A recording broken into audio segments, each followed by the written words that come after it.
இனிமே கண்ணை மூடிட்டு கடலை எண்ணெய் வாங்கலாம்.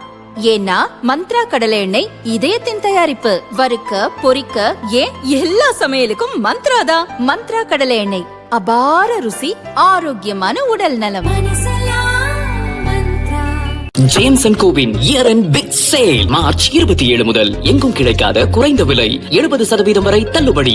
கன்னியாகுமரியில் கனிம வள கொள்ளை அதிக அளவில் நடப்பதாக புகார் எழுந்தது. இதை தடுக்க முயற்சித்த அதிகாரிகள் டிரான்ஸ்பர் செய்யப்பட்டனர். கொலை மிரட்டல் உள்ளிட்ட சம்பவங்களும் 5 ஆண்டுகளாக நடந்தன.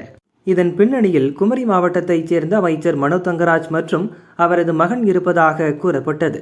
மனோ தங்கராஜ் இதை மறுத்து வந்தாலும் அவரை மலைக்கள்ளன் என பெயர் சூட்டி எதிர்க்கட்சியினர் அழைக்க துவங்கினர்.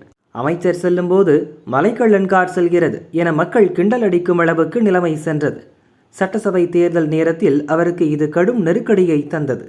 கேரளாவுக்கு கனிம வளம் கொண்டு செல்வதை தடுக்க தான் எடுத்த முயற்சிகளை பட்டியல் போட துவங்கினார். மலைக்கள்ளனுக்கும் இயற்கை காதலனுக்கும் வித்தியாசம் உள்ளது. மாவட்டத்தில் 44ஆக இருந்த குவாரிகளை 4ஆக குறைத்தது அமைச்சர் மனோ தங்கராஜ் தான். அவர் உண்மையான இயற்கை காதலன் என சோசியல் மீடியாவில் அமைச்சர் போஸ்ட் போட வைத்துள்ளார். தேர்தல் நேரத்தில் பழைய சம்பவங்களை தோண்டி எடுப்பது போல அமைச்சரை கனிம வள கொள்ளை குறித்த பிரச்சனையை கிளறுவதால் திமுகவினர் ஷாக் ஆகி உள்ளனர்.